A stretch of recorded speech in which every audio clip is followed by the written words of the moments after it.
and I had a really great childhood. You know, I was adopted, but the family that adopted me, there was a lot of bad stuff, but overall, I cannot complain, you know. And I grew up thinking that everything you thought, you just said.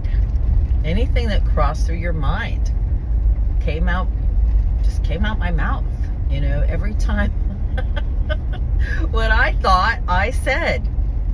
And I never realized that some of my thoughts are just thoughts, and that I may be wrong, or I didn't know anything about perception, that it was my perception. You know, I love that analogy. They talk about, you know, the book. If I'm holding a book here, right, you see the cover and I see all the written words. Both of us are right. You know, if you ask both of us, what do you see? Oh, I see a blue cover. You know, and the other person says, well, I see a bunch of white pages with black written words on it. Both right. You know, I had no idea that there was different ways to look at things. I didn't know. I thought whatever I thought was the Holy Grail. You know, it was true. It was the way it was. It was apparent. It was clear. And I said it. And I said it, you know, at your expense, whoever was around, you know, and I responded to everything. Not responded. I reacted to everything. Like, it was like a game, you know, like one of those video games, you know. You said something, I said something back. You said something, I said something back. You know, it was like a game of tennis in my head, playing out in the world of life with thoughts and misunderstanding and, you know, just out there pinging around on the tennis court of life, you know. And I didn't realize I did that until I got to recovery. And, you know, I'm going to talk about that more, but a couple pretty big things in my life happened where I had to stop and go, maybe I shouldn't say that. Maybe I should wait a minute. And then it really took a while before I realized I don't have to say anything, right? Oh my God, I don't even have to say anything. And then even more time went by and I realized, oh my God, this has nothing to do with me. This is none of my business. I had none of that before. I just wasn't raised that way. I figured if it's happening to you, it's happening to me. It's happening to us. And it's been a lifesaver to figure out. First thing, everything I think is not real.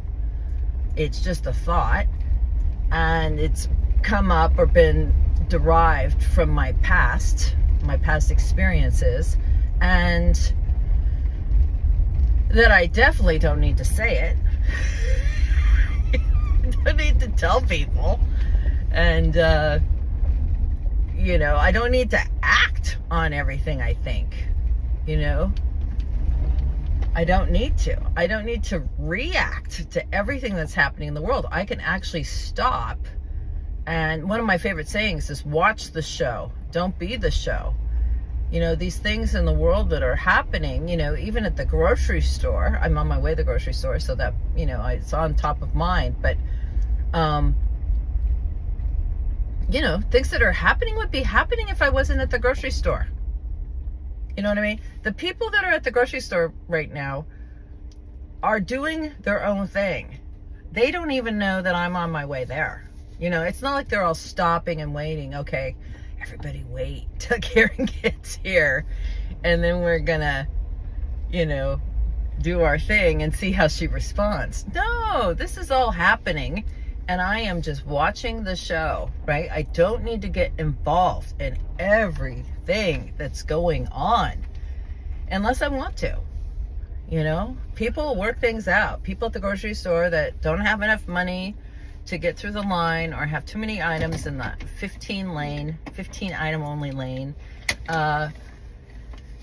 They're not going to work it out. They would if I wasn't there, right? So it's been a huge break for me. It was a waste of energy. I was wearing myself out with this constant thinking and sharing with the world, people that don't even want to know. It's been a break, and I think it's been a break for everybody else. And it's really interesting to me that the things that I really need, I think I need to be involved in, if I can zip it and wait and kind of watch the show, I can see that those things work out for themselves without me involved, which at first was a huge crush to my ego. I was like, oh my God, that all worked out without me. And, it's true. If something happened to me, everything would go on. I was really amazed when I realized that I was born after the Beatles. Like, the Beatles had been playing. If you don't know who the Beatles are, you're probably too young to be watching me anyway. But, I was like, what? The Beatles were on Ed Sullivan before I was born? You mean life was happening? People were dancing and yeah. I guess I thought that the world started on June 15th, 1967. Don't do the math. And, it will end when I die. And that's not the case.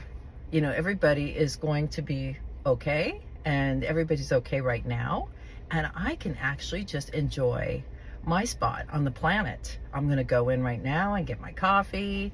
I want some hummus today, so I'm going to pick up a little thing of hummus and, say hi or good morning and kind of add to the stream of life where I can. And I'm getting out. No controversy, no scene.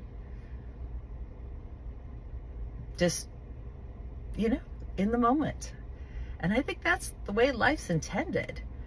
But for some reason, I never got that message when I was little. You know what I mean?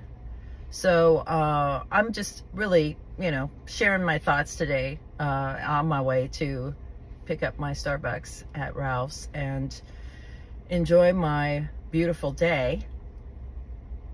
Try to stay out of any drama that I can. I recoil from drama now. It used to be I sought it out. I don't recoil from it. Right? Life will throw enough drama at you. You don't need to look for it.